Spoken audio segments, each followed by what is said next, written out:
Bonsoir, mesdames et messieurs. Alexandre Baudouin et François Trépanier qui vous souhaitent la bienvenue à cette autre édition de Sport Express. Salut, monsieur. Beau chandail. Ben, je l'ai remis. La dernière fois, ça n'a pas aidé. Ben oui.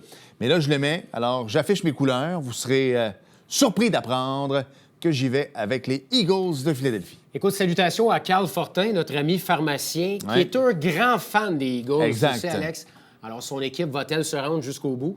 À t'entendre parler, je pense que oui. Je l'espère. Même vous le savez, ils sont pourris, mais je suis un Dolphins. Alors, peu importe qui sort de l'association américaine, j'en ai rien à battre, moi. Alors, j'y vais avec la nationale. Mais souhaitons-le aux Eagles. Voilà. Tu y vas avec qui, toi? Avec les Eagles aussi. J'aime ça. Ouais. On s'en fout du three-peat, hein? Non, allons-y pour les Eagles. Oui, vraiment. Hey, François, un show cette semaine où ce sont deux personnes qui ne sont jamais venues à Sport Express et des découvertes extraordinaires. Absolument. Anne-Lise Nadeau est avec nous en première partie, ultra-marathonienne et comédienne. Vous l'avez vu, entre autres, dans Stat. On la voit un peu partout. Les annonces de Pacini. Elle va faire une annonce Elle de faisait Colgate. griller son là. pain, Ouais. annonce de Colgate.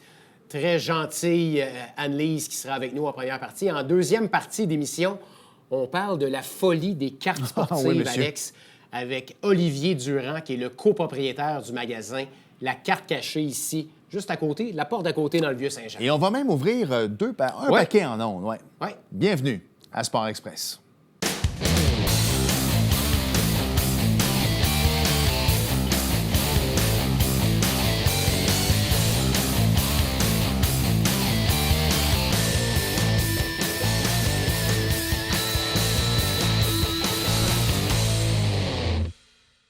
François, cette semaine, moi, c'est quelqu'un que je vais apprendre à découvrir Oui. parce que lorsqu'elle est arrivée en studio, toi, les deux becs et tout ça, bonjour. Donc, visiblement, vous connaissez. Donc, moi, je vais apprendre à la découvrir. Elle est marathonienne et comédienne également. Anne-Lise Nadeau est avec nous. Salut. Salut! Merci d'avoir accepté l'invitation. Ben, merci de Bienvenue. m'inviter. Alors là, les gens qui disent « Hey, je l'ai déjà vu à quelque part », tu sais, on va briser tout de suite les murs de verre et tout ça. T'es comédienne. Oui. Alors, on te voit à la télévision dans Stat, un rôle qui est récurrent. Oui. On te voit également dans des publicités, pendant le bye-bye, une petite pub de Pacini et tout ça. Petit bar à pain, là. Petit bar à pain, Petit bar ça, à c'est pain, bon, ça, toast, c'est une exact. petite Toi, toast. quand t'en manges, ça paraît pas trop. Ouais. Moi, il faut que je fasse attention. Et là, prochainement, une pub de Colgate et tout ça. Donc, voilà, c'est dit.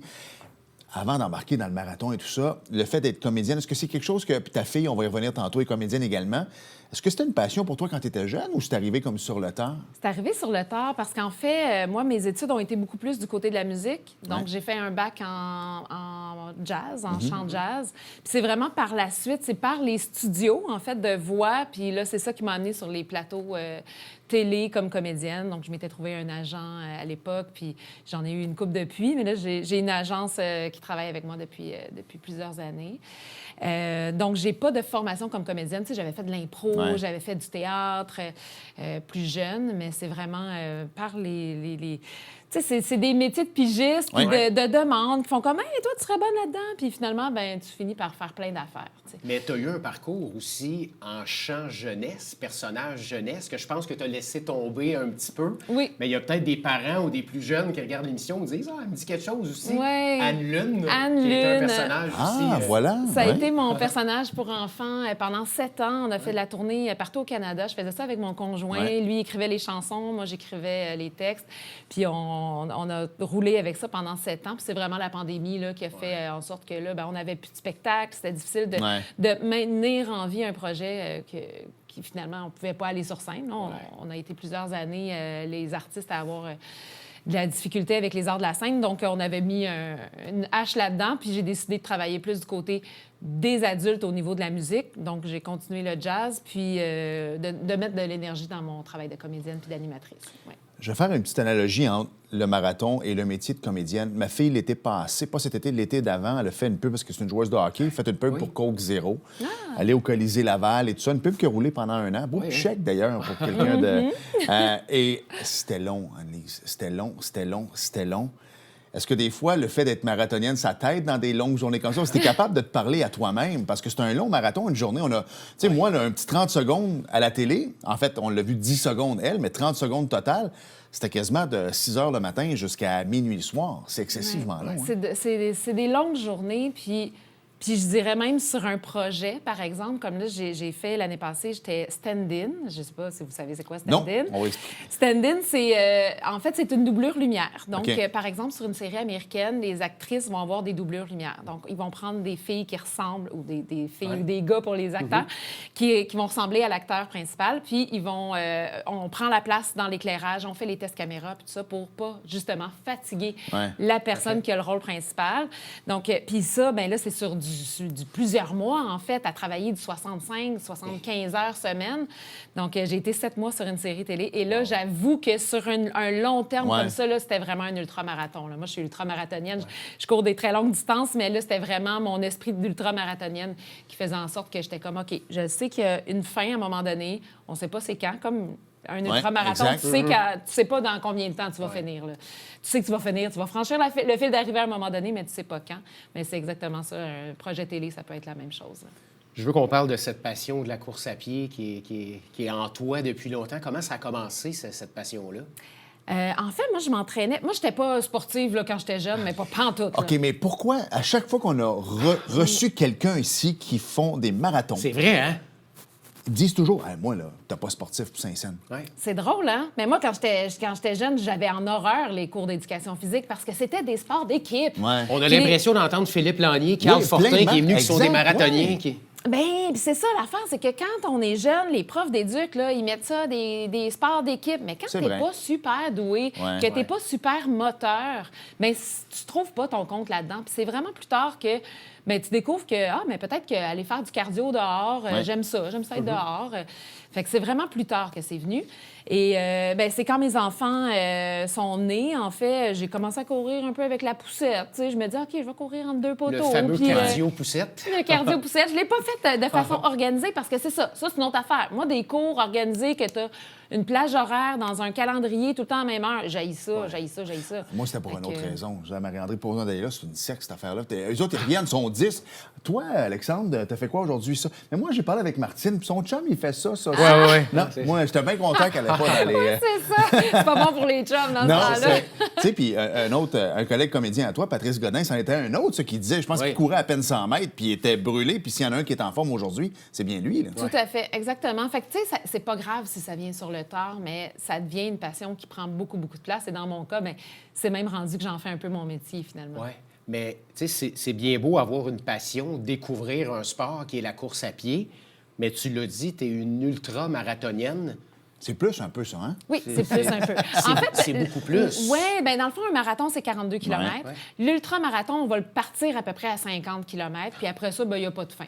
Fait que tu peux courir pendant 3 jours, tu peux courir, mais c'est pas mon cas, par exemple. J'ai pas couru encore des 3 jours non-stop, là. Mais il y en a qui le font, il n'y a pas de limite. Je parlais avec d'autres marathoniens qu'on a reçus ici, puis souvent, puis c'est drôle encore là, c'est peut-être un hasard, mais souvent, vous n'avez pas de montre. On dirait que dans un plus jeune âge, le temps est important dans un marathon. On dirait qu'avec le temps vient la sagesse. C'est la sagesse. C'est moins important pour vous. C'est vrai, ça aussi? Pas pour moi. Non? J'aime ma montre. Ouais. Je ne l'ai pas aujourd'hui, mais non, moi, j'ai une montre. Je la regarde. Elle nous donne plein d'indices au niveau du dénivelé. Par exemple, en montagne, on va avoir... vous voyez ça comme moi, avec ma montre pour le golf. Là, toi, tu peux avoir ça pour la course aussi. Oui, tout à fait. Puis, tu sais, ça nous donne plein d'indications. Puis, au niveau, tu sais, du cardio, dans quelle zone de cardiaque je me situe. Puis, même pour avoir le parcours à la fin, moi, j'avoue que j'aime bien regarder comme mon effort. Par exemple, si je fais un 125 km dans Charlevoix, dans la montagne, ben, je suis contente de l'avoir après. 125 km, OK. Hey, moi, je descends à Québec jeudi, il faut que je fasse 200 kilos en char, puis ça m'énerve. 125 dans Charlevoix. Oui. Mais est-ce que tu y trouves ton compte, par exemple? Rendons ça romantique, tiens. 125 km dans Charlevoix, c'est probablement plus joli que 125 km dans Montréal-Nord, mettons. On jase, là. Tout à fait. Est-ce que toi, ça devient justement, tu dis, garde, moi, je vais partir sur une longue ride, mais je vais aller dans un environnement où je vais pouvoir découvrir des trucs, regarder le paysage. Du tourisme. Ouais. Du tourisme, tout à fait. D'ailleurs, regarde, la semaine passée, j'étais à Toronto une semaine de temps pour aller tourner une publicité. Puis finalement, je me suis retrouvée à chaque jour, j'allais découvrir un nouveau quartier de Toronto en courant. Fait que, tu sais, j'y trouve mon compte, puis j'aime vraiment ça, découvrir. Tu sais, je traîne tout le temps mes souliers dans mon sac pour pouvoir aller découvrir un nouveau coin. Là. Tu parlais de Toronto. Je vais ouvrir une aparté. Souvent, je me suis promené pas mal partout dans le monde. Des fois, avec ma blonde, on se stationne loin du Centre Bell, mettons, puis on se met à marcher pour aller au Centre Bell. Et là, je regarde Marie-André, je dis, tu sais qu'on marche moins souvent à Montréal qu'on a marché dans d'autres grandes villes. D'aller courir à Montréal serait une bonne idée, de découvrir son propre chez-soi. Exactement. En fait. Ben oui, puis je le fais même avec... des fois, je mets mes souliers, je tourne une journée de temps sur un projet, puis le midi, soit que je vais aller marcher, ou puis je découvre l'architecture. Des fois, je regarde même l'architecture patrimoniale, puis je suis comme, ah, c'était quoi qu'il y avait là? Je regarde sur mon application, je regarde voir c'était quoi qu'il y avait là. Fait que c'est des façons d'apprendre aussi, puis de se cultiver sur notre milieu, exactement. Ça fait longtemps que je voulais t'inviter à l'émission parler de course à pied. Puis ce qui a été l'élément déclencheur dans les derniers mois, c'est que tu es allé courir un marathon en Ukraine. Ouais. Ça a fait le tour du Québec. Tout le monde en a parlé. Je t'ai entendu à Patrick Lagacé. Tu étais très bonne, soit dit en passant. Merci. Comment ce projet-là t'est venu en tête et s'est concrétisé par la suite? En fait, je suis ambassadrice pour le Bromont Ultra depuis 2 ans. Puis cette année, il voulait pousser un peu la chose, un peu l'aventure un peu plus grande. Il a poussé. En fait, il voulait montrer... Il m'avait donné un mandat de vidéo, de création de vidéos pour montrer l'impact des dons qui sont collectés dans le cadre du Bromont Ultra. Donc, on voulait faire des vidéos pour montrer l'argent que les gens donnent ici, comment on fait du chemin, puis qu'elle se rend aux bonnes personnes sur le terrain. Et il y a un organisme qui travaille avec le Bromont Ultra, qui collecte des fonds pendant l'événement, qui a des missions en Ukraine. Donc, ils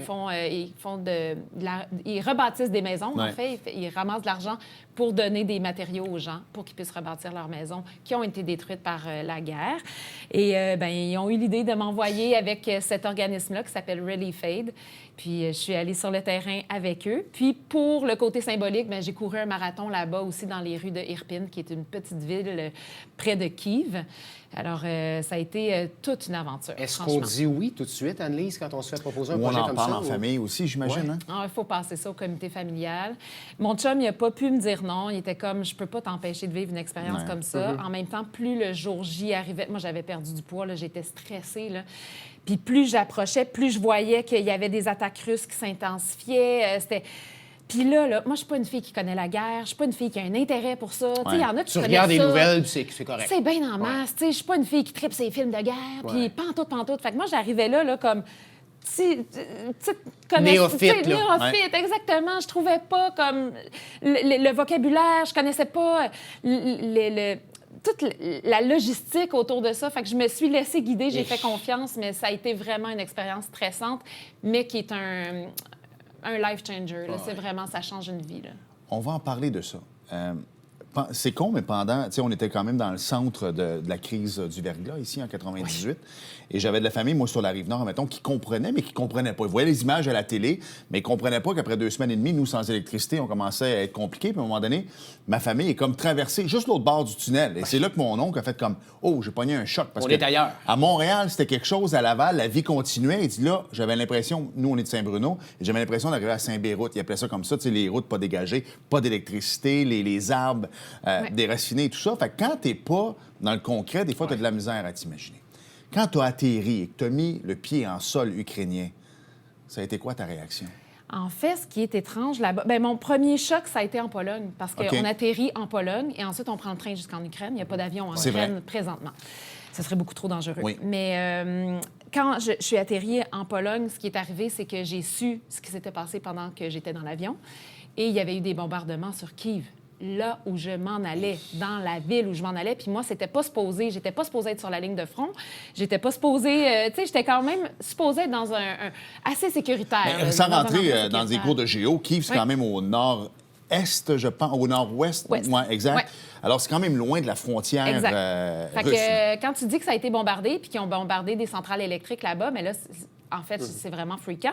Et là, j'avais une collègue de Relief Aid qui disait « Ah, mais je m'en vais travailler dans un café, j'ai plus d'Internet, j'ai plus d'électricité. » Puis là, j'étais comme « Ah, mais tu sors de chez vous? » Puis là, c'est là que j'ai compris que, OK, eux autres, ils continuent leur vie. Comme si rien n'était. Comme si de rien n'était. Wow. Donc, t'as le couvre-feu la nuit, t'as des bombardements la nuit, t'as des alertes sur ton téléphone, mais la vie continue. Le jour, les gens se lèvent, s'en vont travailler. Fait que ce qu'on voit aux nouvelles, c'est une partie de l'Ukraine qui est bombardée, des villes, des bâtiments bombardés. Et tu peux avoir une rue magnifique, comme ici à Saint-Jean-sur-Richelieu, avec des super beaux bâtiments patrimoniaux. Et la rue à côté, ça a été bombardé complètement. Wow. Fait que c'est comme le jour, la nuit, toujours. C'est une espèce de dichotomie assez spéciale. Ouais. rapidement, parce qu'on va passer à la deuxième partie par la suite. Comment tu t'es senti en arrivant là-bas? Est-ce que les gens de là-bas t'ont comme fait comprendre qu'est-ce que tu fais ici? Ou c'était-tu un peu ça? J'ai eu beaucoup la question, surtout Ouais. dans le train. Dans le train, les gens sont comme « Ah, vous êtes du Canada?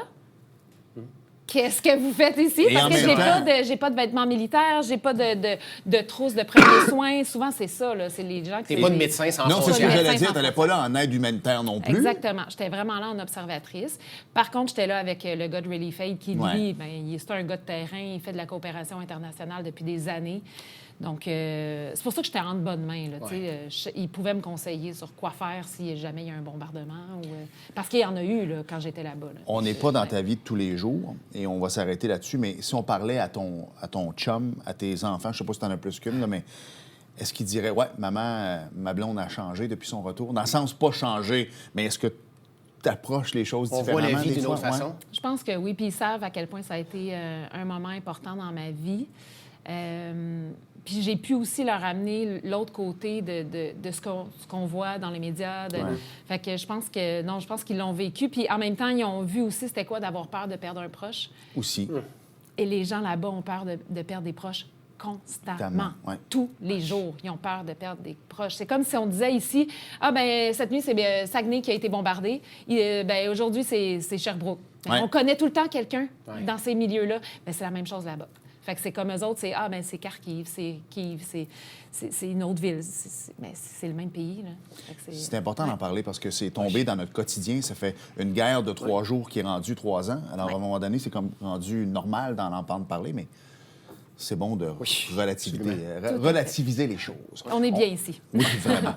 On s'arrête le temps d'une courte pause. Année, au retour, tu as un beau T-shirt marqué tout court. On va en parler de ça. On va rentrer plus dans les détails. Donc, on s'arrête le temps d'une courte pause et au retour, on continue à courir.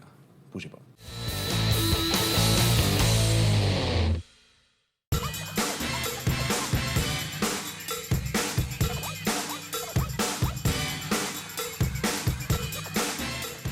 Dimanche, 9h30, Télé Bingo. On vous attend.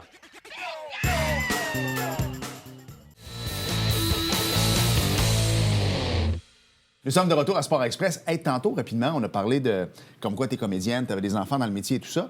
On voit une photo à l'écran de ta plus vieille. Est-ce que c'est ta plus vieille, Constance? Oui, bien en fait, j'ai des jumeaux jumelles comme plus oui, c'est vieux. ça, hein, Oui, c'est vrai. c'est ça. Donc, Constance qui a 18 ans. OK, parfait.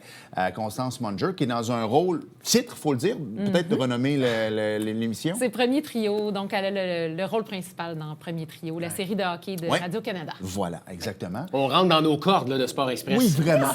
Rapidement, sans passer les 12 minutes qui nous restent, parce que je veux vraiment parler de tout court, mais pour les parents qui sont à l'écoute en ce moment, qui ont idée d'envoyer leurs enfants là-dedans, le casting, toi, ta fille, quand même, avant d'arriver à un premier rôle, il a fallu qu'elle fasse d'autres choses. C'est quoi le conseil que tu pourrais donner aux gens? Parce que c'est du sport. Une bonne on question. s'entend? C'est vraiment du je pense que sport. c'est une autre sorte de sport. Vraiment. Oui. Alors, comment les encourager d'ailleurs, mais c'est quoi peut-être le bon chemin à faire? Parce que souvent, on dit « Ah, moi, je vais faire ça, puis je vais arriver, je vais avoir un premier rôle. » Non, c'est pas tant de même. Beaucoup d'appelés, peu d'élus aussi. Aussi, Exactement. aussi. Puis ça prend de la patience. On en a parlé tout à l'heure. Ouais. Puis souvent, parce que là, les parents me posent tous la question. Là. Il y a plein de monde qui m'écrit. Puis dans le fond, moi, je leur dis, faites-leur faire de la figuration pour commencer. Fait qu'il y a comme des sites là, de casting où les gens peuvent inscrire leur enfant. Fait que, par exemple, figuration Carole Dionne. On tape figuration, puis ça nous sort des listes là, sur Google. Ouais. Puis c'est ça. Puis après ça, c'est vraiment de tester l'enfant sur un plateau pour voir s'il est assez patient, s'il aime ça. Peut-être que il va avoir ça en horreur, lui, attendre puis refaire toujours la même chose pendant des heures et des heures. Parce que souvent, Anne-Lise, excuse-moi de t'interrompre, Oui. malheureusement, comme souvent dans les On s'en sports, va à la même place. c'est les parents qui vont vraiment, mettre une pression et qui vont voir leur enfant dans la Ligue nationale et qui vont voir leur enfant dans une série à Radio-Canada. Exactement. Malheureusement. Il y a un très bon lien à faire. Ça ressemble beaucoup à ça. Ouais. Fait que c'est d'aller tester l'enfant, puis après ça, s'il y a vraiment un intérêt, que l'enfant tripe ou si ça vient de lui, puis qu'il veut vraiment faire ça, là, il y a des agences de casting. Donc, c'est vraiment d'aller voir un agent qui va représenter l'enfant au niveau des directeurs de casting. Ouais. Oui, parce que j'imagine qu'en bas âge aussi, tu sais, salutations à Victoria, qui est une petite comédienne sur la Rive-Sud, qui joue avec François Morancier, qui joue dans Les parents, Discussion la avec mes parents, la petite Victoria, là, Et honnêtement, elle n'acte pas. Elle a 12 ans, puis ce que tu vois à la télé, c'est ce qu'elle est dans la vie de tous les jours. Donc, je pense qu'un enfant comédien, souvent, on doit tenter de lui donner des rôles qui lui ressemblent un peu plus, j'imagine. Oui, puis je dirais même les adultes, Aussi? souvent... Ouais. Oui. Les vrais rôles de composition, là, c'est quand même assez rare qu'on s'est fait Mais un gars offrir, comme là. Pat Godin est vraiment sorti de son... Tu sais, quand on lui a donné un rôle de psychopathe, lui est complètement sorti de sa zone de confort. Ouais. Mais est-ce qu'une fois dans une carrière, on souhaiterait de faire un rôle comme ça? Ouais, hein? Certainement. Oui, c'est tout le temps le fun. Puis là, c'est le fun. Moi, dernièrement, on m'a offert prisonnière, vapoteuse. J'étais comme des affaires que je fais zéro dans la vie. Mais justement, c'est le fun d'avoir un peu de jus, là, d'aller travailler un personnage. Comment ça change la vie d'un enfant? Bien, d'un enfant, c'est rendu jeune adulte à 18 ans, d'avoir quand même un rôle principal dans une série à Radio-Canada. Tu sais, les projecteurs sont sur toi, tu te fais reconnaître. Elle vit bien avec ça? Elle vit bien avec ça. C'est sûr que ça la surprend. Elle vient d'arriver au cégep, puis là, elle se fait reconnaître vraiment dans les corridors. Puis elle s'en rendait plus trop compte à l'école secondaire où elle était, parce que, bon, les gens... T'es rendu habitué. C'était habitué. Mais là, elle se rend compte, puis là, elle était comme, je pensais pas que les gens du cégep regardaient ça. Je dis, mais Constance, t'as le rôle, t'as l'âge de ton personnage. Voilà. Donc, eux, quand ils ont commencé à écouter Premier Trio, il y avait 15. Ça fait 3 ans déjà là, que ça roule, cette émission-là. Donc, ça a été une adaptation, mais les gens, en général, sont vraiment respectueux, puis ça va bien. Là. Fait que ça se fait bien. Je termine là-dessus. Pour l'instant, le rôle de Premier Trio, ça se passe c'est dans l'univers du hockey et tout ça. Jusqu'à là, ça va. Ben, mettons que demain matin, tu arrives et elle a un rôle du genre fugueuse. Comment maman réalise? Comment maman jouerait avec ça? Le fait de voir sa fille dénudée à l'écran et des choses comme ça, même s'il y a des techniques, mais quand même, ça doit... Ou papa aussi, ça doit venir le chercher. Ouais. Déjà, les scènes de bisous, on en a vu dans la série Premier Trio. Mais en fait, moi, c'est sûr que je peux pas l'empêcher. Puis après, on sait que les équipes techniques, généralement, ça se passe super bien. Depuis quelques années, avec tout ce qu'il y a eu dans le hashtag MeToo, c'est vraiment... ces scènes-là sont tournées avec beaucoup de respect, avec beaucoup de watts. Il y a des personnes qui sont là comme consultants aussi pour s'assurer que tout soit fait dans l'ordre des choses. Fait que non, je fais confiance. Je fais confiance à mes collègues aussi. Puis je fais confiance au jugement de ma fille qui est capable d'avoir sa vie de comédienne. Elle a déjà une belle expérience. Oui, tout à fait. Oui, vraiment. Oui. Je veux qu'on parle de Tout court, qui est ton tout nouveau projet. Ça a été lancé cette semaine. En fait, Qu'est-ce que ça mange en hiver, ça, Tout court, là? Ça a été lancé sur les chapeaux de roue. C'est mon ami Laurent Teboul et moi, on avait envie d'une plateforme parce qu'on se rendait compte que quand on courait avec des gens, les gens nous posaient toujours les mêmes questions. Je sais pas comment je fais pour pas me blesser. Quel soulier choisir? Quel soulier de trail? Ça tombe bien, c'était nos questions, fait que tu vas Voilà, mais juste avant, est-ce que tu es une adepte de Guy Mongrain? Y a un petit jeu de mots là-dedans quand même dans c'est ça, Tout court? oui, Tout court, exactement. En fait, c'est parce qu'on se rendait compte que, en fait, en faisant le brainstorming, on était comme, on veut une plateforme où on va trouver tout sur la course tout court. Puis là, on a fait, tout court, on a le jeu de mots avec la course. Puis là, après ça, ça devient un point à la ligne. Ouais. C'est comme, va là, tu vas le trouver tout court. Tu sais, c'est comme... Donc, on a lancé ça. Donc, pour le moment, c'est vraiment une plateforme de ressources. On prend les ressources qui existent déjà sur le web, on les répertorie. Donc, si tu cherches un livre sur la course à pied, tu te cherches un podcast, tu te cherches une paire de souliers, il va y avoir tout ça. Il va y avoir une boutique en ligne, il va y avoir... puis avec des capsules, on veut vraiment travailler. Moi, c'est ce que je veux dire. J'espère que tu vas mettre ton talent de l'avant pour... c'est ça, exactement. Moi, c'est sûr que l'animation, j'aime ça. J'aime ça rencontrer des gens, poser des questions. Donc, je vais avoir des chroniqueurs qui vont venir. On va faire des capsules exclusives à Tout court avec plein de spécialistes. Donc, on est en train de commencer à tourner ça. On est super excités. Puis en fait, c'était un projet qu'on voulait lancer plus au mois de mai, mais ça a été tellement vite parce qu'on s'est rendu compte, le site il est prêt. OK, on y va, on se lance, puis on va aller chercher après ça du financement puis tout ça, mais on a décidé de le lancer pour le rendre disponible à la communauté de coureurs. Tu baignes dans le monde de la course à pied depuis longtemps.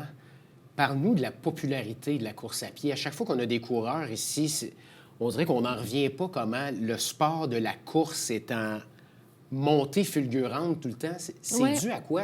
On parle des saines habitudes de vie. Oui, c'est peut-être la base, mais c'est dû à quoi, cette popularité-là? Mais je pense que les gens se sont rendus compte que aller courir, c'est quelque chose d'assez naturel chez l'humain, puis que c'est assez facile aussi. Ça coûte pas cher. Ça coûte pas cher. On dit ça, mais ça, non, mais les souliers facilement... sont rendus... c'est ça. Oui. Oui, à une bonne paire de chaussures, c'est quand Ouais. même, il faut investir, mais en même Les temps... vêtements c'est- aussi, tu as raison. C'est ça. C'est les vêtements techniques, mais les vêtements techniques, tu peux en trouver dans les magasins grande surface puis Ouais. qui vont faire la job. Après ça, on s'emballe avec des marques et tout. Magasins québécois et canadiens, j'espère. Oui, on va souhaiter. Oui, on est rendu va là souhaiter. maintenant. On regarde où ça a été fait. Ouais. Ben oui, c'est ça, exactement. Mais c'est un sport qui est assez accessible, dans le sens que tu pars courir, tu t'en vas dehors, puis ça se fait un peu partout. Et puis, juste avoir les budgets faramineux qui sont mis en développement, en recherche et développement au niveau des compagnies, on voit que c'est un sport qui est encore hyper populaire. Et là, je trouve que dernièrement, c'est beaucoup la course en sentier, en montagne, Ouais. qui gagne des adeptes. Donc, il y a beaucoup de coureurs sur route encore qui vont faire des 10, des 21 km, des 42, mais la course en trail a vraiment un essor. Ouais. On va arriver à Marc-André dans Oui. une petite minute. Mais tu disais tantôt, toi, à quel point tu n'étais pas sportive à la base. Et ça me fascine parce que ma fille est en athlétisme au secondaire, en sport-études. Et souvent, court à Claude Robillard durant l'hiver. C'est pas mal là l'endroit préféré d'athlétisme à Montréal. Et tu sais, des fois, tu arrives dans une chambre de hockey, tu dis comme, oh boy, lui, il a pas l'air d'un joueur de hockey. Mais dans la course, c'est fascinant. Ah. Les jeunes sont dans les estrades, ils sont en science enrichie, peu importe, les lunettes, tout ça. Et là, quand c'est à eux d'aller s'échauffer, on enlève tout ça, mettre les chaussures et court de façon incroyable. Donc, c'est souvent un sport où est-ce que le moins athlète peut devenir un très bon athlète aussi. là. Exactement. Puis avec tout court, ce qu'on voulait, on veut mettre aussi de l'avant ces gens-là parce qu'on n'en parle pas beaucoup dans les nouvelles puis les bulletins de sport, je trouve, de la course à pied. Donc, je veux faire des petits bulletins de nouvelles, d'actualité du monde de la course. Tel athlète s'est illustré ou vraiment Parce de qu'on en a donner des beaucoup, hein, nouvelles. qui se distinguent. Oui, on a vraiment des bons coureurs au Québec, au Canada, puis on aimerait ça en parler un peu plus.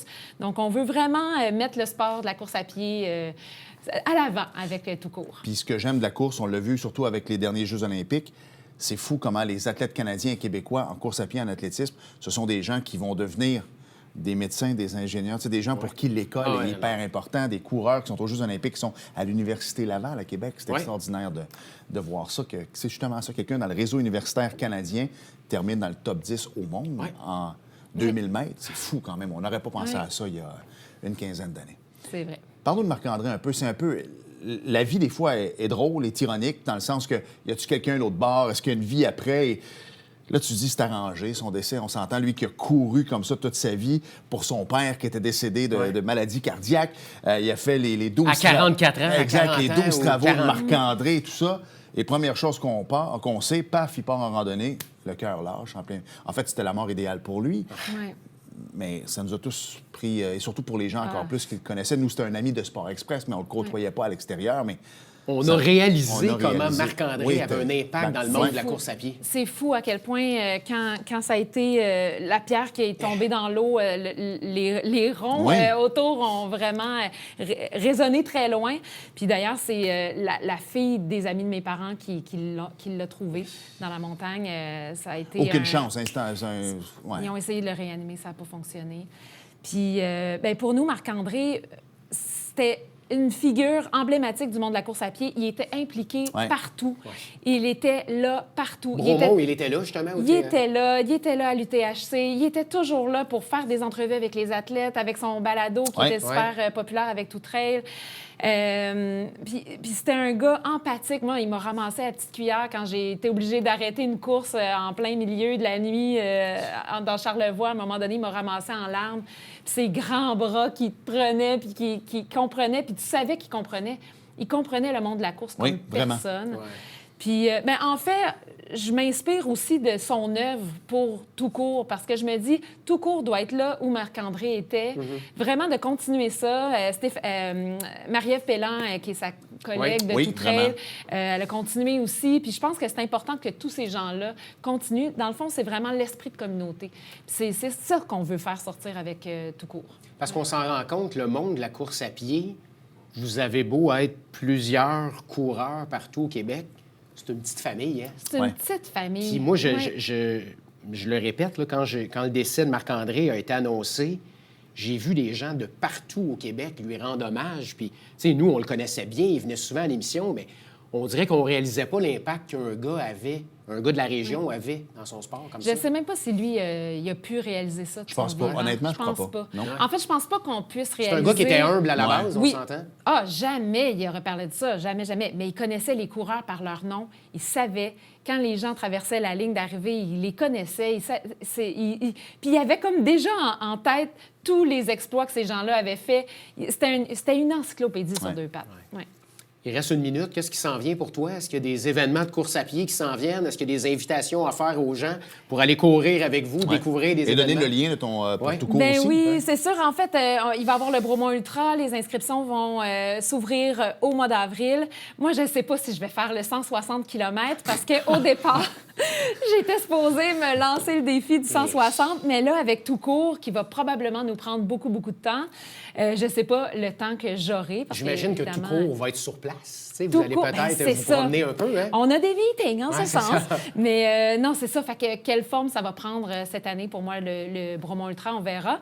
Mais sinon, c'est sûr qu'il va y avoir des projets maison, des petits dessins à tracer sur Strava aussi. On aime bien ça, faire des Strava art. Alors, plein de beaux projets. Puis évidemment, ben, je continue comme chanteuse, comme comédienne. On invite les gens à aller te suivre sur tes plateformes. Tu es Oui. sur Facebook, Instagram. Instagram, tout ça. Alors, tout court. Quel fun à je vais suivre. Tabarnak. être Tout court. J'aime Suivez-moi tout court. C'est bon. Merci beaucoup. Belle découverte en ce qui Merci. me concerne, honnêtement. Très, Merci. très belle entrevue. On s'arrête le temps d'une courte pause. Et là, on va t'envoyer dans un univers que je connais un peu plus Oui. au niveau cartes sportives. L'univers des cartes sportives Ouais, mais et cartes des sportives, objets de collection. ouais, ça, c'est plus mon bague. Ouais. Quoi que je suis un excellent coureur, non? Oh oui. OK. On s'arrête au retour. On parle de cartes de sport. Bougez pas.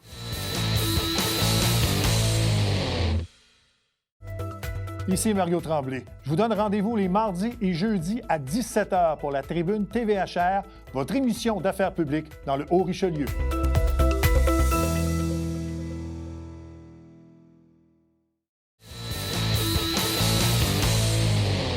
François, là, on tombe un peu plus dans mon univers. Oui. Quoique la première partie de l'entrevue était assez extraordinaire. Soit dit en passant, mon cher Olivier, faut du cours pour arriver au Oui. même standard. C'était quelque chose. Olivier Durand, il est avec nous. C'est le propriétaire de la carte cachée, juste Yes, ici à yes. côté. Notre voisin. Salut. Oui, merci la d'avoir voisine, accepté. la porte à côté. Ben oui, La porte à côté. exactement. C'est les... En fait, pour qu'un gars comme moi ne connaisse pas que c'est méconnu, mais quand même, vous êtes une place à découvrir. Oui, C'est pour ça que je voulais l'inviter. Ben oui. C'est ça. Ben, je pense qu'on est une place à découvrir. Oui. En fait, il y a beaucoup de commerces de cartes présentement. Là. C'est vraiment, ça explose de partout. Là. Mais oui, nous, on est ouvert depuis juin 2023. Puis ça va super bien. Beaucoup de clientèle, surtout dans le coin. Il y a encore du monde qui nous découvre, qui ne savait pas qu'on était là. Puis là, ils nous découvrent avec TikTok, les réseaux sociaux, les podcasts. Fait que, oui, une place à découvrir, je pense. Comment cette aventure-là a commencé pour toi et tes partenaires, tes Ouais. employés? Ben, et pourquoi le vieux Saint-Jean? C'est ça, important. oui, ça c'est important. En fait, c'est mon partenaire Fred, on est deux dans l'aventure, deux copropriétaires. Lui, il était trucker depuis 7-8 ans à peu près. Puis moi, j'ai été dans l'imprimerie pendant 18 ans. Fait que c'est complètement un autre domaine, quoique c'est du papier et du carton. Ouais. Mais un moment donné, écoute, la famille, tu sais, les enfants, le temps qui nous manquait, puis tout. Puis à un moment donné, on dit, hey, ça serait le fun, partir de quoi à nous autres, tu sais, essayer quelque chose. Puis c'est Fred qui est arrivé avec l'idée, en fait, là, tu sais, qui m'a vendu l'idée. Mais ça avait-tu toujours été une passion à la base, les cartes de sport pour vous autres, ou même pas? Je te dirais, quand j'étais jeune, oui, beaucoup. Jusqu'à l'âge de peut-être 12-13 ans. Puis j'ai pris un break de ça. Ouais. Puis je te dirais, juste avant la pandémie, c'est revenu, là, vraiment. En 2019, là, j'ai recommencé tranquillement, mais je connaissais rien, tu sais. Je connaissais les bases. Puis quelqu'un qui, tu sais, vraiment qui recommence maintenant, là, il pogne de quoi, là? C'est quelqu'un qui a collectionné dans les années 90 puis qui recommence là. Ouais, hein. Il va voir, les cartes ont changé beaucoup. Puis c'est juste ça qui m'a allumé, là. Tu sais, les cartes, maintenant, tu as des morceaux de chandail, des memorabilia dedans, des trucs de même. Fait que ça m'a vraiment allumé, là. On est complètement ailleurs. Parle-nous un peu de l'histoire de la carte, parce que, comme tu dis, depuis qu'on est tout jeune, au Peachy, Upper Deck, c'est des noms. Beckett, le Beckett, Ouais. on Gros regardait...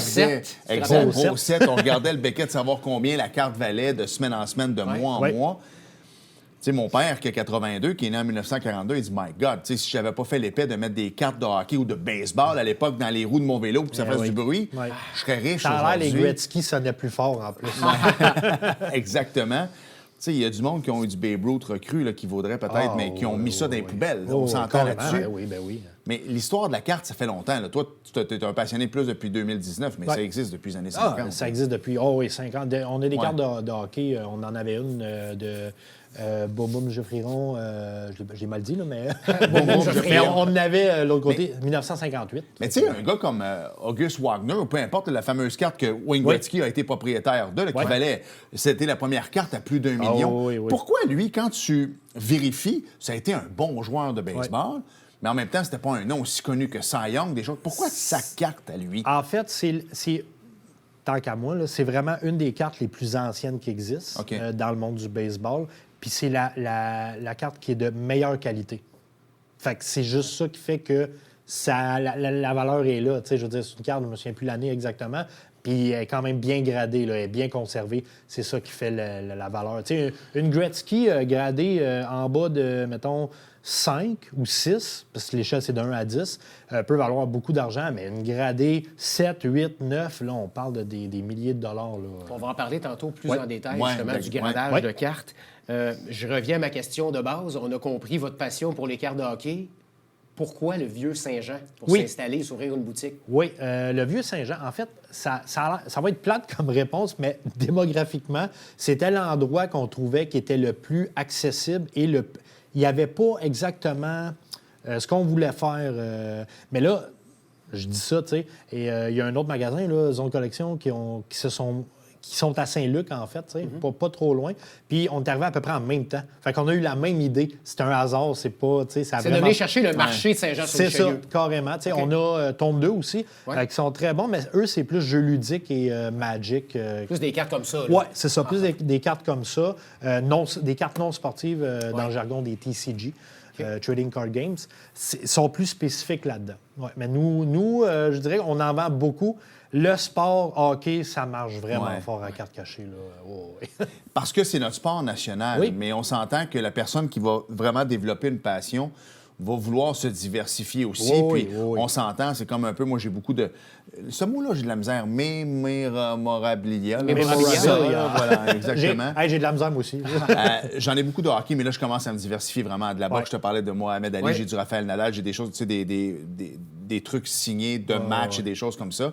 Parce que le hockey, je me rends compte que c'est ma passion à moi, mais à long terme, c'est pas ça qui va valoir le plus cher. Est-ce que c'est un peu pareil dans le monde des cartes? Tu sais, comme une Gretzky recrue, tu disais bien gradée, vaut de l'argent, mais on s'entend est-ce qu'une Tom Brady recrue bien gradée peut valoir plus ou... Toujours.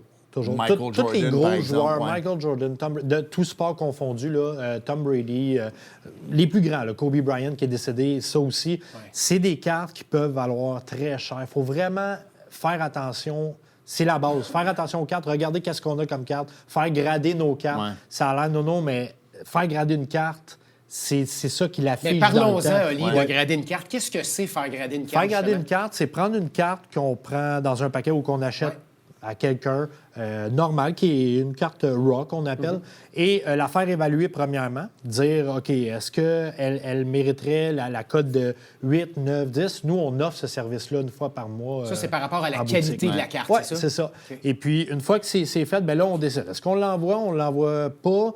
On a PSA, Beckett, nous, avec qui on fait affaire. Une fois que c'est envoyé, eux, là-bas, vont évaluer la carte. Puis là, ça peut revenir 10. Si ça revient 10, c'est parfait. Là. Une Lane Hutton 10, il n'y en a pas beaucoup présentement. Je prends Lane Hutton parce que c'est la grosse bombe présentement là, dans le monde des cartes de hockey. Là. Mais c'est ça. Plus elle revient haut de 1 à 10, plus ta carte est figée dans le temps. Puis plus le joueur performe, bien, plus ta carte va prendre de la valeur. Ça, c'est sûr. Est-ce que, je sais que tu as une question, mais est-ce que, tu parlais tantôt Kobe Bryant qui est décédé, sa carte. Est-ce que, par exemple, malheureusement, un gars comme Johnny Gaudreau qui est décédé, est-ce que ses cartes peuvent prendre de la valeur? Malheureusement, non. C'est plate à dire, mais Johnny Gaudreau, il y a eu un impact dans le sport, c'est un très bon joueur, mais pas un assez... C'est ça. Kobe Bryant, son chandail, par exemple, à 11 h le matin, valait 10 000, puis à 11 h 05, 5 minutes plus tard, son gilet valait 20 000. Donc, Crosby décéderait demain matin. On en a une carte de Crosby ici. Oui, on a une carte, près de 2 000 c'est ça. Mais 1800 qu'elle tourne... Peut-être juste regarder la caméra numéro 3. Ici, là, c'est une gradée 9, elle n'est même pas 10. Fait que, tu sais, une 10 peut tourner autour de 4 000. Entre 3 000 et 4 000, ça dépend toujours les enchères, les ventes. Mais à 1800, une 9, c'est un bon prix, là, tu sais. Quand on envoie une carte se faire grader comme ça, la carte revient là, dans un Ouais, un plastique case dur exactement avec comme ça. Dans un la case. clear cut, elle serait comme ça, la carte? Oui, elle ressemble à ça. Elle n'est pas gradée, par exemple. OK. Mais ça ressemble un petit peu à ça. C'est un magnétique, un protecteur magnétique qu'on OK. appelle. Mais ça a le même look un peu. C'est déjà protégé. OK. Ouais. Non, parle-moi un peu. On va rentrer plus dans les détails. Je regarde, par exemple, des gars qui ont des associations avec. Tu sais, McDavid, c'est avec Upper Deck. Ouais. Même chose pour Connor Bedard. Moi, je suis très dans le monde de l'autographe. Là, justement, j'ai beaucoup de trucs d'autographier. Et je pense que la rumeur a malheureusement été vraie, là, dans le sens qu'il y a une photo qui circule de Connor Bedard qui signe un chandail des Blackhawks, mais tout croche un jeune enfant. Parce qu'on sait qu'il y a une association avec Upper Deck et les gens se sont fait comme tant qu'à ça, fais rien de ça. Ouais. Ça commence à pas être une problématique. Je comprends qu'Upper Deck met beaucoup d'argent sur ses joueurs, mais à un moment donné, c'est comme si tu croises un enfant dans la rue. Oui, tu as toujours en arrière de la tête. Est-ce que Business. papa va le vendre sur eBay après? C'est ça. Ouais. Je le comprends. Mais d'abord, signe-en pas. Tu sais, Michael ça. Jordan, je le comprends. Il me voit dans la rue, jamais il va me signer une paire Non. de Jordan. Il va ça. me revirer de bord, m'en vendre 40 000. C'est vrai, Je ça. le comprends. Mais là, il n'y a pas un juste milieu à aller chercher pour ces gars-là. C'est sûr que oui. Moi, j'essaie de me mettre à leur place. C'est difficile. C'est des athlètes de haut niveau qui se font harceler pour Ouais. des autographes à longueur de journée, des photos, des trucs. Je ne sais pas comment moi je réagirais. Eux, ils doivent avoir, tu sais, avec tout l'entourage des équipes de hockey, on le voit avec les Canadiens, c'est peut-être pas la même chose à Chicago, mais tu sais, avec les Canadiens, c'est vraiment entouré. Là. Je veux dire, tu peux pas avoir. Tu peux avoir un autographe Faudrait attendre au Complexe Bell. C'est au Complexe Bell, mais tu sais, je veux dire, vraiment vraiment un autographe là, que tu t'arrêtes avec le joueur et qui prend vraiment le temps de signer, j'en ai pas vu beaucoup. Là. À moins que ce soit une session d'autographe. Là. Tu sais, Mais est-ce que c'est parce que le joueur connaît la valeur Oui. de son autographe puis il Ben sait oui. que... Je suis sûr et certain que Connor Bedard a déjà été plus d'une centaine de fois à voir sur eBay combien sa carte vaut. C'est sûr. Sa Young Gun, c'est sûr. C'est sûr et certain. Ça se parle aussi. Je parlais à Danick Martineau, Oui. qui est passé à la boutique il y a peut-être un an à peu près. Puis c'est ça qu'il me disait. Lui, il était intéressé parce qu'il faisait beaucoup de chansons humoristiques sur les Canadiens, sur les joueurs. Mais il se demandait si, justement, les joueurs, ils prenaient le temps d'écouter ou ils essayaient de traduire. Tu sais. Ils le font. Caulfield a regardé le vidéo. Il a voulu savoir c'est quoi qu'ils se disaient. Tu sais. Fait que si ils sont prêts à faire ça avec quelqu'un qui fait une joke sur eux autres, c'est clair que leur carte recrue, leur carte signée des affaires, ils veulent savoir... Ils connaissent tout. Oh, ils veulent savoir leur chandail, ils veulent savoir à quoi se fier. Là. C'est drôle parce que je crois que je ne suis pas certain si c'est une Young Guns ou peu importe, mais c'est l'unique, c'est celle de Paul Skeen. Tu as sûrement lu Oui. Le lanceur des Pirates. Oui. C'est un gars de Oui. la Californie qui l'a développé et lui a offert, je pense, les Pirates ont dit Oui. des billets de saison pendant 30 ans derrière le marbre, Oui. une balle, une photo et tout ça. Et le gars a dit merci, non merci, il habite en Californie. Il dit, j'en ai Ben, rien c'est à ça. battre de tes billets de saison. Il l'a vendu 1, quelques millions. Il a bien fait. Non, vraiment, parce Il a que vraiment bien c'est une fait. business. C'était la même chose avec la balle du circuit de Mark McGuire. Ouais. Jamais il a voulu le rencontrer. Non. Mark McGuire était condescendant presque à la limite avec lui. Servir de bord, a vendu ça 3 millions. C'est ça. C'est ça. Mais il a vraiment bien fait. Tu sais, moi, je veux dire, c'est rare des cartes comme ça. Tu sais, déjà, prendre de l'argent, acheter les cartes qui coûtent quand même cher, ouvrir ton paquet, pogner une carte comme ça dans un paquet, Ouais. ça n'a aucun sens. C'est une affaire de... Tu sais, tu t'échanges pas ça contre n'importe quoi, là, tu sais. Le gars, il a bien fait. Moi, tant qu'à moi, là, j'aurais fait la même chose. Oli, les gens vont se poser la question à la maison. J'ai une carte de Cole Caulfield, j'ai une carte de Nick Suzuki, la carte est belle. Je vais aller attendre au Complexe Bell, puis ils vont me signer ma carte. Ouais. Est-ce que la carte prend de la valeur automatiquement? Pour qu'elle prenne de la valeur, c'est super important de la faire authentifier. OK. Ça, c'est vraiment important. Ouais. Parce que si elle n'est pas authentifiée, c'est... En fait, ça peut être toi qui as fait la... tu sais. Ouais. Il y a beaucoup de monde qui dit « Ouais, mais si je prends une photo pendant qu'il le fait ou une vidéo... » Oui. Qu'est-ce qui me dit que- Mais c'est ça, c'est pas sûr à 100 %. Il peut y avoir des trucages, des trucs. Il faut la faire authentifier par Beckett ou PSA. Une fois que ça c'est fait, là, ta carte est authentifiée. Oui, c'est vraiment... Puis oui, elle prend de la valeur. Là, elle prend de la valeur. OK. Est-ce que, mais je pense qu'il y a des gens au Québec aussi qui sont de plus en plus reconnus. Tu sais, je parle d'un gars comme Juto à Candiac ou des choses comme ça. Ouais. Je pense que eux aussi, le tag qu'ils vont mettre sur Ouais. leur. Ouais. C'est difficile, par exemple. Tu sais, PSA puis Beckett sont tellement gros sur le marché que un autre évaluateur, c'est touché. Là. Tu sais, je peux donner un exemple. Mint, qui est quand même un gros évaluateur après Beckett PSA, une Crosby comme ça, 9 Mint vaut vraiment pas 1800. Là. Okay. Je peux pas dire le prix, je n'ai pas checké, là, mais c'est beaucoup moins que ça. Là. PSA, ils ont un branding, le nom, ça fait longtemps qu'ils font ça. Mais tu peux le faire. Au pire, ça va coûter des sous, mais tu peux le faire par eux. Oui, sans problème. Là, oui. Puis nous, comme je disais tantôt, on offre là, je fais tout le temps ça, c'est parce que c'est juste la porte à côté. Mais on offre le service une fois par mois. Jean-Charles des envois de JC, c'est sa compagnie à lui. Passe une fois par mois, faire les envois, l'évaluation et les envois, en fait. Donc, moi, je pourrais te laisser ma Coupe Stanley. C'est une autre histoire qui est signée par une soixantaine de joueurs qui ont gagné la Coupe, de Martin Saint-Louis à Bobby Orr et tout ça. Donc, je pourrais te la laisser pour un mois. Puis lui, il va dire, regarde, ça, c'est beau. Et en ce moment, je l'évalue à temps. Oui, il pourrait. Je ne sais pas s'il ferait la Coupe Stanley. Il est bien gros dans les cartes puis dans les jeux vidéo. Mais il faudrait voir avec lui. Mais c'est possible, Okay. Combien ça peut valoir, on va passer à la pause après, faire grader une carte? J'ai une carte à la maison, moi, je veux la faire grader. Une carte d'une valeur de 500 $US et moins de valeur coûte exactement là, 37,37 taxines chez nous. Pas plus que ça? Pas plus que ça. OK. Fait que, tu sais, avoir une carte de Lane Hudson, exemple, qui sort 8 ou 9, c'est pas ce qu'on veut, mais elle est 37,37. Okay. Puis une 9, tu gardes ça, parce que Lane Hudson, tant qu'à moi, je l'aime. Il va être bon tantôt. Ça fait longtemps que tu la cherches. Hein? Un chandail que tu as reçu de l'autre côté, que tu vas vendre 500-600 $, on le sait très bien que s'il continue comme ça, dans 10 ans, le chandail va valoir 2000, 2500, 3000. S'il gagne une Coupe Stanley ou des choses comme ça. C'est un peu comme quand je dis aux gens, quand tu vois du McDavid, achète-le. Oui, c'est cher, 1000, 1200 $, mais il n'a pas gagné la Coupe. La minute qu'il va gagner la Coupe, sa signature va... C'est juste là, avec Ovechkin, son record, le record de Gretzky puis tout, là, juste là, une carte de Ovechkin Young Guns gradée 10 se vend 8000 $. Elle se vendait, là, 2 mois, 4000 $. Incroyable. On s'arrête parce qu'au retour, il y a trop de choses à ouvrir. C'est comme Noël, là, il y a plein d'affaires, puis il y a du Pokémon, on a un paquet à ouvrir, nous. Il y a des choses que je veux comprendre, mais on m'a bien averti que je ne trouverai pas une petite gomme à l'intérieur. Non, pas de gomme, pas pour celle-là. Je suis un peu déçu.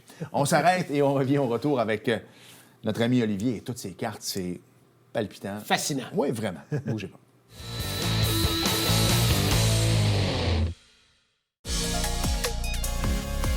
Bonjour, ici François Trépanier. Je vous invite tous les mercredis 17h pour l'émission La Vitrine, où je vous fais découvrir des gens de la région qui se distinguent dans leur milieu.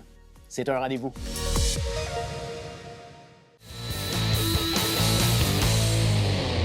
Nous sommes de retour à Sport Express. Bon, là, tu vas... Parce que nous, on est des gars de sport. By the way, avant que j'oublie, parce que ma fille va me taper ses doigts, parce que c'est une fille et elle joue au hockey, rendu une belle collection PWHL. Là. PWHL First Edition.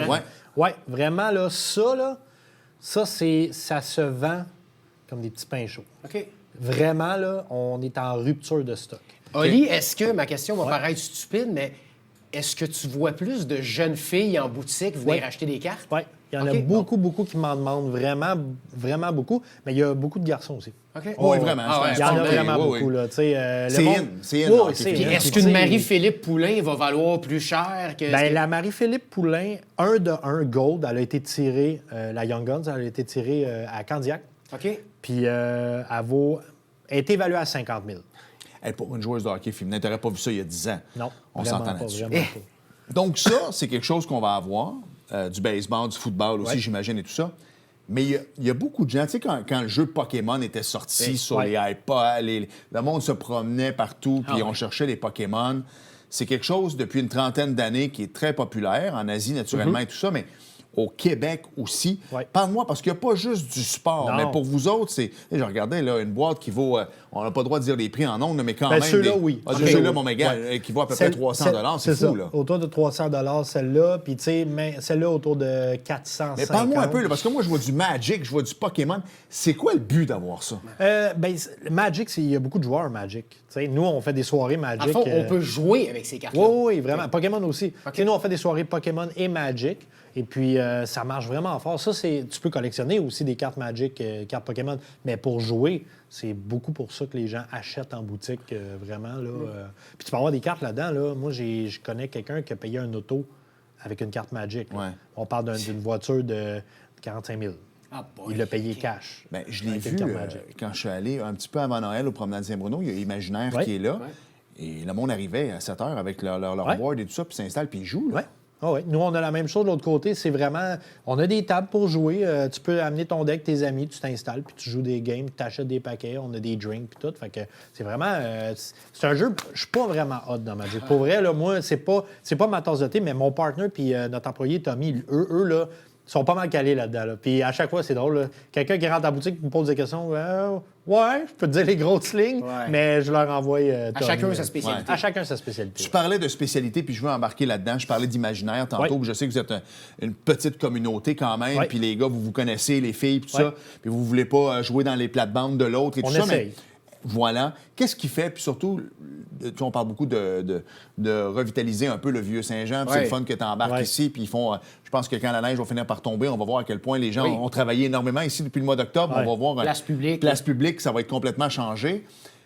Pourquoi j'irais chez vous, plus qu'ailleurs, des grosses chaînes comme Imaginaire et des choses comme ça? Même si c'est québécois, je crois, Imaginaire. Ça. En fait, je te dirais vraiment l'expérience client, je pense. Personnellement, je pense c'est notre force, nous. Quand tu rentres à carte cachée, on te jase, on te traite comme un ami. Vraiment, on aime ça jaser avec les gens. On tient le plus de produits possible pour rien manquer. C'est sûr que quand tu vas dans une place comme Imaginaire, eux, c'est fou. Ils ont tous des Legos, ils sont plus larges. Mais nous, on essaie d'avoir du TCG beaucoup, du sport. Là, on a agrandi dernièrement, puis on va avoir une section jeux vidéo rétro. Okay. Fait que dans le fond du magasin, on va avoir une section juste pour ça. C'est surprenant. J'ai un collègue, Philippe, je le salue. Lui, la première Nintendo, il l'a jamais ouvert. Lui, il achète toujours à 2. OK. Ça va valoir des sous, ça aussi? C'est ça ma question? Oui, beaucoup. Une Nintendo fermée, si elle est scellée en plus, c'est beaucoup d'argent. Là. Toutes les consoles, les éditions spéciales de Nintendo 64 scellées, ça vaut de l'argent. Là. C'est pour ça, Richard, le Mac qui traîne dans le sous-sol, t'en as 3, je le veux dans mon... Garde-les, tag-les, mais c'est vintage, c'est hot. Ça revient très beaucoup, le vintage. C'est beaucoup. On a une section vintage, genre des cartes des années, mettons, 85-95, là. Le monde capote là-dessus, ils rentrent, puis ça a l'air niaiseux, c'est pas avec ça qu'on fait notre argent, mais les gens, ils achètent un paquet, mettons, de cartes de hockey. Hey, t'as ça? Aïe, du Ninja Turtle, je vais t'en prendre un paquet. Tu sais, puis il y a des gommes, évidemment. Ben, ouais. Puis, dans ça, il y en a. Ouais. Mais nous, c'est un running gag. Hein. Si la personne achète un vieux paquet puis qu'il mange la gomme vieille de 1990, on lui donne un paquet. Parce que ça goûte bizarre, mettons. Elle doit être dure. Oh, elle est dure. Hey, Oli, rapidement, je veux pas rentrer dans votre modèle d'affaires, mais comment on fait quand on est propriétaire d'un magasin, qu'on reçoit plein de boîtes, on reçoit des paquets... Puis là, je comprends, on veut vendre des paquets, mais on veut vendre des cartes individuelles. Pour pouvoir vendre des bonnes cartes individuelles, il faut ouvrir des paquets. Ouais, c'est ça. Comment on... En fait, moi, je te dirais, on achète beaucoup de lots. De gens, de particuliers. C'est pas... Toutes les cartes qu'on a de l'autre côté, c'est pas des paquets qu'on a ouverts. Tu sais, vraiment, là, je pense que ce serait la pire affaire parce que si tu es un peu comme un junkie, là, qui est... C'est ça. Fait que, tu sais, moi, je collectionne encore, mais je collectionne juste les Young Guns maintenant. Fait que, tu sais, j'ai plus de grosses collections de cartes de hockey. J'ai tout vendu, j'ai tout mis à la boutique, en fait. Puis je garde juste mes recrues que j'aime. Fait que ça m'aide. J'ai pas à collectionner mes affaires. J'aime les produits, j'aime comment ça marche, le magasin et tout. Mais c'est beaucoup des lots qu'on achète. Des gens qui arrivent, qui vont dire hey, « Écoute, moi, j'aimerais ça, j'ai telle carte, j'aimerais ça peut-être un échange en magasin ou carrément acheter. » Mais il faut savoir qu'une boutique, faut tout le temps que la boutique gagne. C'est plate à dire, mais nous, on est là pour vendre des cartes, faire du profit avec le produit. T'sais. Puis nous, on offre, mettons, par carte achetée, si c'est un achat, on offre 60 de la valeur de la carte. Donc, une carte à 1 000 on va donner 600 Pour un échange, c'est 70 Donc, pour 1 000 de carte, tu as 700 mettons, d'échange en magasin. Fait que quelqu'un qui sait que sa carte est clean, elle vaut 1000, il veut pas se casser le basic, il va chez vous, elle t'intéresse, puis il repart avec 600, merci. C'est ça, oui. En même temps, c'est un choix éditorial que tu fais. Moi, j'ai un Luc Robitaille dans mon sous-sol parce que, justement, tu sais, pour moi, Luc Robitaille, c'est un des plus grands joueurs. Un petit gars du Québec, le chandail des Kings et tout ça, gagné finalement la Coupe à Pittsburgh. Mais dans le sens que, pour moi, c'est bien. Ma fille descend dans le sous-sol, elle n'a rien à battre. Quand elle voit mon McDavid ou des choses comme ça, mon McKinnon, là, ça vient lui jaser. Tu parlais de Lane Hudson. Le Lane Hudson que tu vas me vendre 500-600 l'autre bord actuellement, tu vas faire de l'argent dessus. Mais moi, l'achetant 5-6, c'est moi qui vais en faire dans 10 ans. À un moment donné, c'est ça, je te dis. Si je te demande du Dan Marino, je vais probablement payer un prix où est-ce que il va prendre peut-être un petit peu de valeur parce que c'est un... Mais je la jette pour moi. C'est ça. Alors que si j'achète, par exemple, un Patrick Mahomes aujourd'hui, tu vas faire de l'argent, Oui. je paye, mais dans 10 ans, je vais en c'est ça. faire. Puis c'est ça, faut important comprendre aussi de délimiter ça, hein, parce qu'il y a beaucoup de gens, c'est pas nécessairement pour l'argent qu'ils collectionnent, tu sais, puis c'est bien correct. Il y en a là, qui vont pogner un joueur vraiment bien ordinaire de 4e trio, je parle de hockey, là, mettons 4e trio, mais avec une patch là, sensationnelle, là, 4 couleurs, numérotées sur 5. La carte vaut peut-être 40$, mais lui, il collectionne C'est les sa belles cartes, carte. il aime ça. T'sais. Ça, il y en a beaucoup de ça aussi. T'sais. Fait qu'il ne faut pas tout le temps faire la relation avec l'argent. C'est sûr que c'est cool d'avoir un chandail de Gretzky, que tu sais que, ben Gretzky, mon chandail vaut 4000 à peu près, là, parce qu'il est inscribe. Puis c'est le fun de savoir ça. Mais il y a différentes façons de collectionner aussi, je pense. On va se garder 2 minutes pour ouvrir notre paquet de Là, cartes. ben, Mais dernière yes. question. Si les gens ont des chandails, faites-vous de l'encadrement? Avez-vous des références? Nous, on ne fait pas d'encadrement au magasin. Par contre, je vous invite à aller voir Memorable Authentic. C'est une compagnie avec qui on fait affaire, qui sont situés à Mascouche. Et puis, eux, ils ont toutes les infos pour ça, là, les encadrements de jersey. Et les encadrements que vous avez en magasin, les gens peuvent se les procurer? Oui, ils peuvent venir les acheter. Là. C'est à vendre. OK. C'est à vendre, oui. Bon, prêt? qu'est-ce qu'on ouvre? Qu'est-ce que tu nous as apporté, là? Là, je vous ai amené, en fait, série 1, 24-25. Là-dedans, on peut pogner Lane Hudson, Young Guns. Ce que je ne pogne pas au magasin. Ceux qui suivent nos réseaux sociaux, là, vous savez que j'ai de la misère avec Lane Hudson. Je l'aime beaucoup, par exemple. Mais oui, vous pouvez pogner Lane Hudson, mais aussi Cutter Gauthier. Vous pouvez pogner Logan Stankoven et Ivan Fedotov, qui est pas pire aussi, et le gardien Jasper Wallstead des Wild du Minnesota. Là, il faut faire attention, parce que si je n'ai une, Oui, il faut on pas fait que... attention, oui. Les bonnes cartes vont arriver dans le milieu du paquet à peu près. Toutes les cartes sur le dessus, je dirais les 5 ou 6 premières, c'est des cartes de base qu'on achète. C'est des cartes qui valent pas d'argent. Surtout, mettons, un Mackenzie Blackwood qui se promène pas mal dernièrement, ça ne vaut pas grand-chose. C'est ça. Donc, les premières, on les passe rapidement. Donc, Alex, j'ai un Ryan Mason Suter. Cruz, Yeah. Carl McCarr, McCarr. mais qui est une carte de De base. base, c'est ça. C'est ça, comme moi j'ai une poignée de Connor McDavid, c'est une de base. De base, c'est ça. Tanner Jeannot. Eric Oh, Codrington. j'ai une 5 XP Cole Caulfield. Cole Caulfield, c'est bon. Oh, C'est moi, pas j'ai pire. une- C'est Ça, c'est pas quelque chose qui vaut vraiment beaucoup d'argent, mais c'est bon. J'ai une Dazzler, Uri Slavkovski. Quand même pas pire. c'est Je bien. dirais ces deux cartes-là doivent tourner autour de 4 à 6 $. Puis j'ai une 7 XP Andrei Shevnikov. OK. Moi, j'ai Yudi Canva, Ivan Barbachev. Ah, mais c'est correct. Il est dans mon pot, Ouais, lui. correct. Il y a eu des bons moments cette année, mais... Ouais. Et j'ai un Gaming MVP, Jordan Bennington, Peter Morazek. Un petit 4 $ environ. OK. Hey, moi, j'ai un petit gars qui joue ce soir. Oh. Son 1300e match dans la Ligue nationale. Tabarnouche. Marc-Édouard Vlasic. Ah, ben oui. Ah oui, hein, ça fait longtemps qu'il est là, lui. Ouais, Ça me surpris. exact. Un Jamie Vessé. J'ai un Alexandre Delgorgiev qui n'est même plus à l'Avalanche. Et j'ai Mario Ferraro. Bon, mais c'est pas nous qui va Rien- pogner. rien de Non, malade mais mon mental. Cole Caulfield, c'est bon, par contre. Oui, c'est quand même bon. Puis C'est quand même Slavkovski bon. aussi. Slavkovski aussi, oui. Vous êtes à peu près au même niveau que moi. Pas de Lane Hudson, je suis correct, je me sens bien. Oui, c'est ça.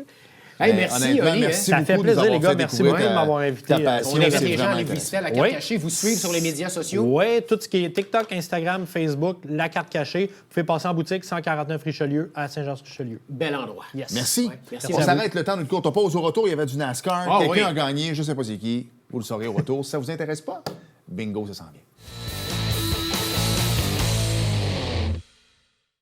Hey, salut tout le monde, Alexandre Baudouin François Trépanier, de Sport Express. Hey Frank, les gens veulent venir à notre émission. Comment on fait? Page Facebook officielle de Sport Express. Écrivez en privé, on va vous répondre et vous allez être les bienvenus sur notre plateau. Au plaisir de vous rencontrer. nous sommes de retour à Sport Express et Alex, rapidement, il y avait du NASCAR et du bingo. Ça a commencé, c'était une espèce de course nébuleuse, là, mais ceci dit, c'est Chase Elliott qui l'a remporté. Il n'y a pas de course en fin de semaine, c'est le Super Bowl, mais dans 2 semaines, c'est le détournant 500. Et félicitations à Louise Maurier, Nathalie Potvin, Chantal Thompson, Jeanne Lemon, Nancy Smith et Gisèle Tremblay, qui ont tous remporté un prix au bingo du 2 février dernier. On invite les gens à se procurer des cartes tous les dimanches matin. Monsieur, au 69. Merci François. Merci, Alex. Merci à vous d'avoir été là et à la semaine prochaine. Bye bye. Télévision du Haut-Richelieu. Notre région, votre télévision.